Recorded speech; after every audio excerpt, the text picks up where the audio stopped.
Hi guys, this is Jake here at Canadian Cutting Edge. Today we're taking a look at this beast. This is a no-name copy of Custom Knife Works Decepticon 1, their first iteration of that knife. That's no longer available. It's been sold out for a while. That thing sells for a little over $1,000 US, or sold for that price, brand new. This thing's on retail right now under 20 US dollars. 17 something, I think. Let me see. $17.39 is what you can get it for at GearBest right now. It's not the same knife, but it looks sort of the same.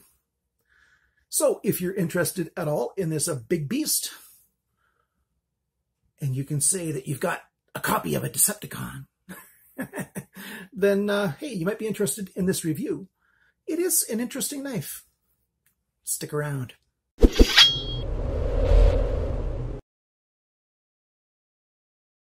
First thing I'll let you know is this knife is available in this color combination, blue and gold, or you can just get it in all, just regular satin steel color. I decided to get the colorful version. Colors are almost am I still in puberty? The colors are fairly close to my high school colors. I had purple and gold, and it was a deep purple, So there you go. I don't know, maybe that's why I picked this. Who knows? I think I picked it because I got it at a really good price. And now you can too. There's a sale on this thing. I do not know exactly how long the sale will go on, but GearBest has it at 30% off. As I said in the intro, $17.39 US, $22.19 Canadian. Euros is 14.71 and pounds is 13.09. And there's a bit of shipping on this one, a little bit more than on a lot of knives. And I think it's probably because of how heavy this sucker is. And this is not a light knife. For that price, if you like what this thing looks like and you don't mind the weight, hey, this is a decent knife at that price. What do we have here? It's a made in China knife. It's a copy of the Custom Knife Factory's Decepticon 1, which I said in the intro is no longer available. It's not a clone. It's not a forgery. This is a copy of somebody else's knife. They looked at it and said, hey, I like how that thing looks. I'm going to make one that looks like it. This version, it's got 440C stainless steel. The original is Crucible's S35VN. 440 is usually around 58, 59 Rockwell hardness. Satin blade. The blade is very much the same as the original, as is the handle in all the shape and everything. The original has titanium. This is all steel, and that's why it's so stinking heavy. I wish they would have put some aluminum on here, for crying out loud. That would have been great. I'll show you a picture of this thing taken apart. They could have at least done this blue layer in aluminum, and then they still could have had steel on steel with the, the bearings in between, and not had to put any race rings or anything on. They could have made this backspacer aluminum, lost a little bit of weight back there. This is a heavy knife. I'll give you the weight later on. So we've got a drop point. We've got a nice swedge. We got I guess you're going to call that a fuller of sorts in there. A long extended hole with a milled out section there. You can see a close-up of that. Well, not a super close-up, but there you go. You can see what it looks like as I move it around. It's a saber grind, so it's flat grind here, and it's got a transition zone right here. Notice on this side how quickly it goes back. This angle I want you to see right there, that transition. And then on the other side, it's much more perpendicular. So, yeah, it's a budget knife with budget job done on it. It would have to be much more sweeping that way to be like the other side, or this side would have to be straighter. And now it's time to talk about all the dimensions. Cutting edge, we've got 9.6 centimeters. That's 3.78 inches. The blade length is 9.8 centimeters, which is 3.84 inches. The original is about 4 inches total. So this is just slightly smaller on the blade. The blade thickness is 3.7 millimeters, which is 0.1455 inches. The thickness of the edge behind the grind, and I measured about 1 inch from the end right there. 0.71 millimeters, which is 0.0288. It's about 1 millimeter right here at this transition zone between the two. It's 1 millimeter thick right there. That's 0.0395. Yeah, I don't like how thick that is. That's just too thick. It doesn't need to be that thick. Yeah, it's okay if you're going to be using it to, whack into wood all day long, but it doesn't need to be that thick. The steel's plenty strong enough without being that. Let's talk about the handle dimensions. Handle length 13 centimeters, 5.12 inches. The original is just slightly bigger at 5 1/4. The grip area in here is 10 centimeters, 3.95 inches. The handle thickness, not counting the pocket clip, is 1.5 centimeters. That's 0.59 of an inch. The handle depth, so this way, I'm just sort of estimating it because, it changes all over. So I'm not estimating, averaging it. 2.8 centimeters, 1.1 inch, roughly.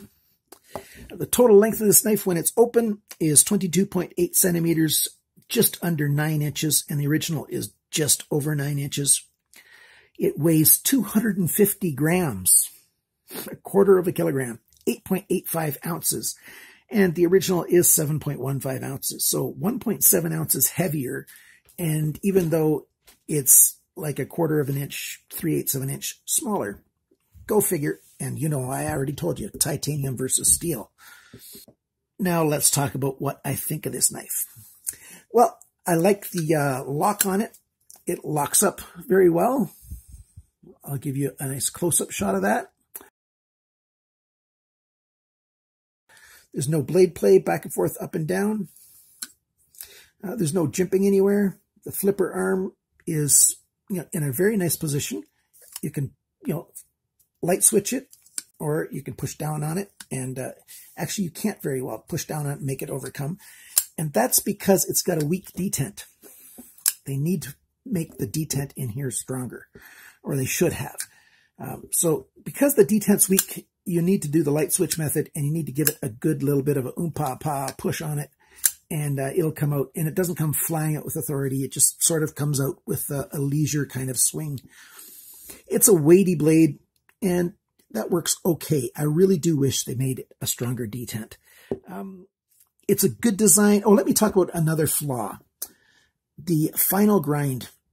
It was about 18 degrees on the one side and about 21 degrees on the other side, which means when I put it into my TS Prof sharpening system and I went to sharpen it, I went and checked the angle on one side, and I kind of had looked at it beforehand, and I said, okay, let's check the other side. Yeah, way off. So I settled in on 19.5, and I sharpened it at 19.5 on each side, and that's how I got it nice and sharp. You shouldn't have to do that. Even though it's a budget knife, and it's a low budget knife, that's quite a difference. 3 degrees difference from one side to another. Sometimes you have to do that, and that's one of the reasons why I really like systems like the TS Prof. You could do it with a Lansky system, but it's such a long time of holding it until you get it to an equal angle on both sides. That's why I really like systems that clamp on, and they hold your product still, and you can go for 2-3 minutes. And if, like me, you've got some arthritis in your hands, you can take a break, come back, and you still have the exact same angle.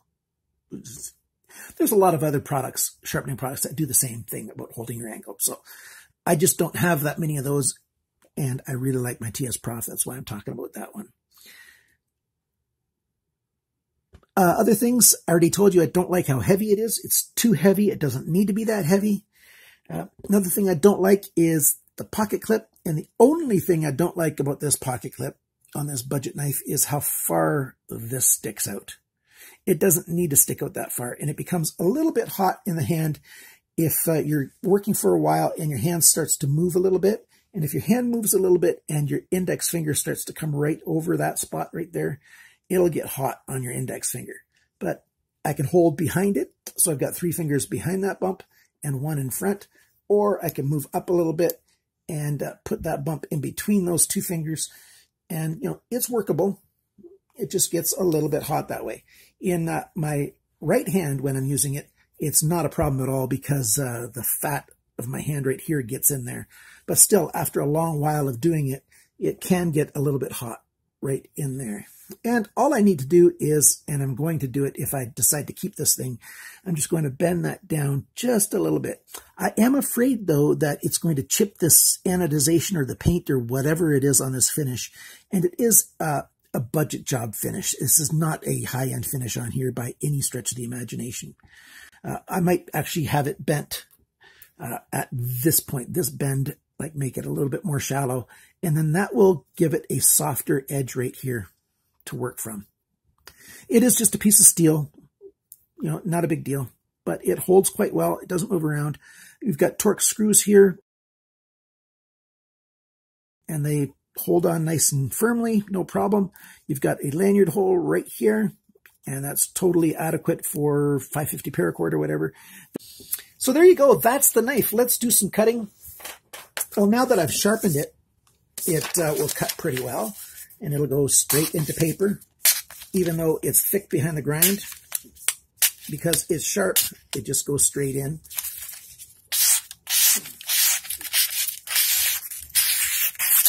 And it cuts just fine. You could cut all day long if you want to. And it's a big, strong cutter. Because it's 440C, well, actually, I'm not totally convinced it's 440C. It felt like it sharpened a little bit too easily for 440C. It might be 8CR13 MOV. I can't say for sure. But at this price, I don't mind if it's 8CR13 MOV. I like 8CR13 MOV steel. It's a good budget steel. And at under $20 US, you know, that's a fine steel for this. So it may not be 440. I actually seriously doubt if it's 440. But that's what they claim it to be. Let's cut something a little more substantial. I've got some USB cable here. Zips through that, no problem at all. And just about anywhere on the blade that I choose to cut, not a problem. You know, until this gets in the way, I can't cut with, well, here, I'll give you a flat zone right there. There you go. You can see that I can't cut with everything from here back unless I'm holding it up. If I'm on a table surface, you know, this whole end of the handle, the blade doesn't work, but you can easily cut with that tip of the blade for all of that kind of stuff. And there's so many knives that are like that. That's not a big deal. Yeah, like I said, there's no jimping on the liner lock or anything, but there is a little bit of a relief cut in there, so it's easy to get your thumb in. That's not a problem. They did do a little relief cut on the liner because we do have thick liners. And that gives it the spring and a little bit of movement for it. You can see these close-up stuff, those dents right there? That comes from whatever system they use to clamp it to create that spring effect on the steel because you want the liner pushing down that way. You can increase that a bit. If I took this apart and I gave it a little bit more spring, that would make my detent stronger. And if I keep this knife, that's what I'm going to be doing. How does the knife look in my pocket? Well, let's see. It goes in quite easily. We've got, you know, 2/3, 3/4 of an inch. Well, not quite 3/4 of an inch sticking out of the pocket. In metric, that is, you know, 2.7 centimeters, 1.7 centimeters, I should say. You know, less than 2 centimeters sticking out of the pocket. And, you know, you've got that colorful look to it. This is not a knife that you're going to be hiding in your pants. It's the size is a little bit big and the colors kind of stand out. And with the detent not being super strong, I would keep this in my right side pocket. And that's the only place I'd put it. If you're a lefty, you probably don't want to get this because if you carry this in your left pocket, so let's imagine this is your left pocket.